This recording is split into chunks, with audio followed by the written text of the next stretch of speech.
جمادی الاخری کا مہینہ جاری ہے۔ اس مہینے کی 14 تاریخ کو اپنے وقت کے جلیل القدر امام، شرق و غرب میں جن کی شہرت تھی اور پوری دنیا کے اندر جن کا نام تھا، اسلام کی حجت، اسلام کے مفکر، امت کے حکیم، علوم ظاہرہ اور باطنہ کے ماہر،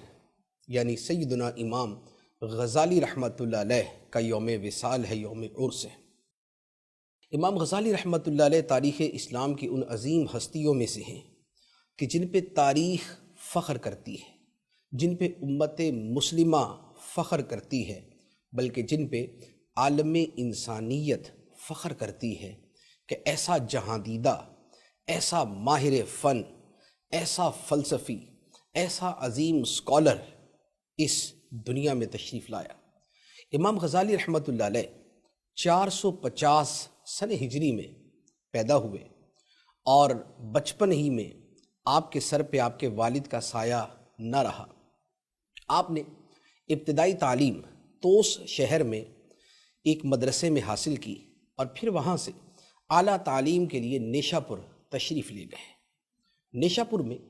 امام الحرمین امام جوینی قدس سرہ العزیز کی بارگاہ میں علوم حاصل کیے۔ پھر اس کے بعد امام غزالی رحمۃ اللہ علیہ بغداد تشریف لے گئے اور بغداد میں علوم حاصل کیے، اور وہاں پر علمی مقام مسلسل بڑھتا گیا اور آپ اس مقام پہ پہنچے کہ بادشاہ کے دربار میں جو علماء بیٹھ کر آپس میں مسائل پہ گفتگو کرتے تھے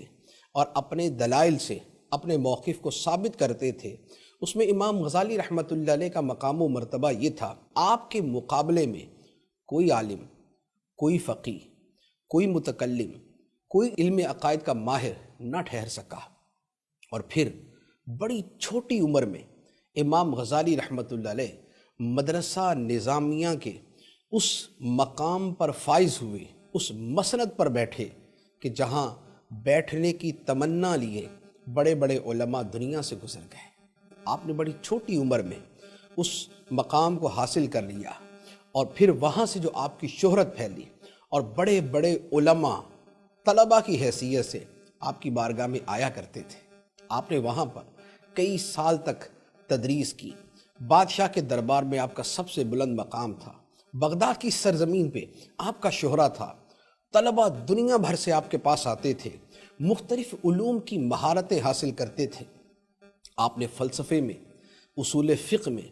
اعلیٰ درجے کی مہارت حاصل کی اور کثیر کتب تصانیف فرمائی۔ انہی زمانے میں آپ کی بڑی مشہور کتاب المستصفیٰ جو اصول فقہ میں ہے اور بڑی اعلیٰ پائے کی بہت عمدہ کتاب ہے۔ پھر اسی زمانے میں آپ نے تحافۃ الفلاسفہ کے نام سے ایک کتاب لکھی جس میں فلسفیوں کے بنیادی مسائل کا رد پورے دلائل کے ساتھ کیا، اور جس کتاب نے پوری دنیا کے اندر ایک ہلچل مچا دی، فلسفہ کی دنیا میں ایک بھونچال برپا کر دیا۔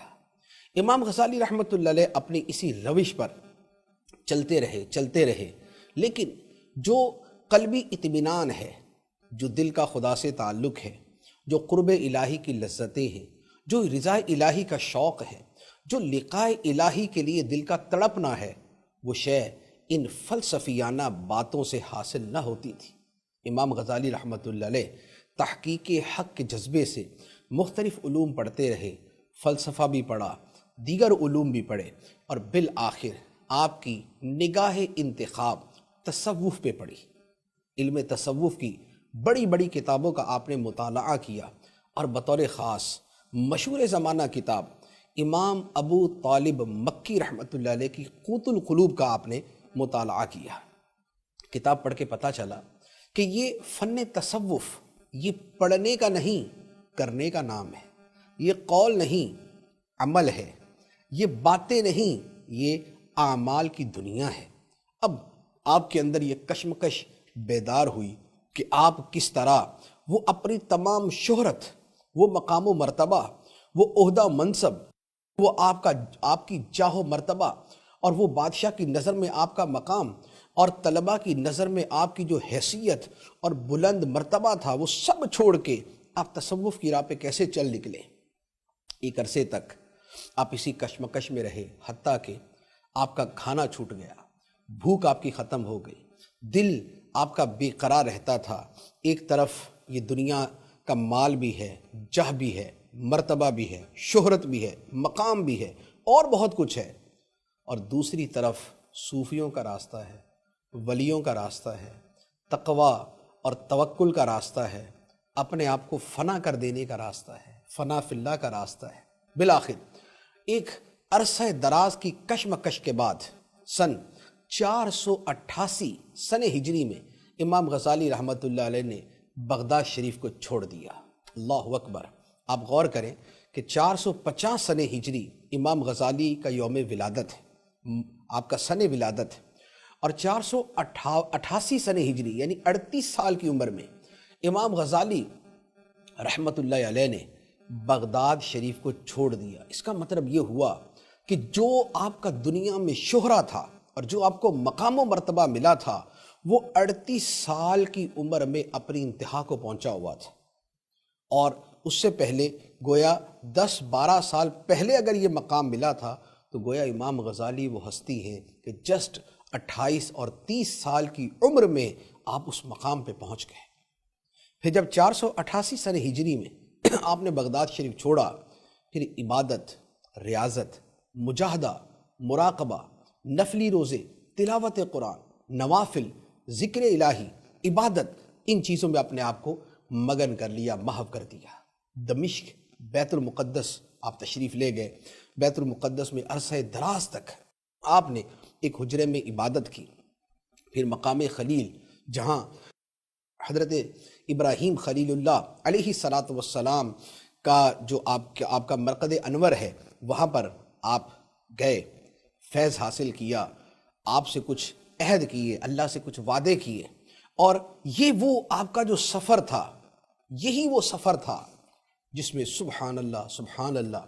احیاء العلوم جیسی عظیم کتاب کو تصنیف کیا۔ پھر آپ وہاں سے دوبارہ طوس تشریف لے آئے، اور پھر وہاں آپ نے زندگی گزاری، اور سن 505 سن ہجری 505 سن ہجری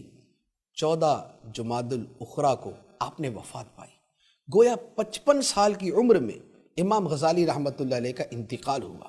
لیکن اس 55 سال کی عمر میں جو آپ نے کارنامے سر انجام دیے، سبحان اللہ، کیا شان ہے، کیا مقام ہے، کیا مرتبہ ہے۔ آپ نے بادشاہ کو ایک خط لکھا تھا، اور اس میں فرمایا تھا کہ ابھی تک یہ بندہ 200 کتابیں لکھ چکا ہے، 200 کتابیں، اور آپ کی کتابیں صرف 200 نہیں، بلکہ آپ کی کتابوں کی تعداد 400 سے بھی زیادہ ہے۔ بلکہ ایک مصری محقق نے اپنی تحقیق سے یہ لکھا ہے کہ امام غزالی رحمۃ اللہ علیہ کی کتابوں کی تعداد ہے 457 کتابیں آپ نے تصنیف فرمائی، اور ان کتابوں میں کیسی کیسی نامی گرامی علمی اور اعلیٰ قسم کی کتابیں ہیں۔ احیاء العلوم ہے، کیمیا سعادت ہے، منہاج العابدین ہے، تحافۃ الفلاسفہ ہے، المستصفیٰ ہے، المنقذ من الضلال ہے، اور اس طرح کی کتنی کتابیں ہیں کہ مطالعہ کرے تو انسانی عقل دنگ رہ جاتی ہے کہ کیا علم تھا، کیا مقام تھا، کیا آپ کی شان تھی۔ اور آپ کی کتابیں نے جو دنیا میں انقلاب برپا کیا، سبحان اللہ۔ احیاء العلوم آج کے زمانے میں بھی زندہ کتاب ہے، کیمیا سعادت آج بھی زندہ کتاب ہے، ایک مرتبہ کوئی مطالعہ کر لے دل کی دنیا بدل جاتی ہے۔ پھر آپ کی کتابیں وہ ہیں کہ یورپ غیر مسلموں نے اسلام کے جن سکولرز اور جن علماء کی کتابوں اور جن کے کام کے اوپر سب سے زیادہ توجہ دی، امام غزالی رحمۃ اللہ علیہ ان میں سے ایک ہیں۔ اللہ تعالیٰ ان پہ کروڑوں رحمتیں نازل فرمائے، اور امام غزالی رحمۃ اللہ علیہ کا فیضان ہمیں عطا فرمائے، آمین، بجاہ النبی الامین صلی اللہ علیہ وسلم۔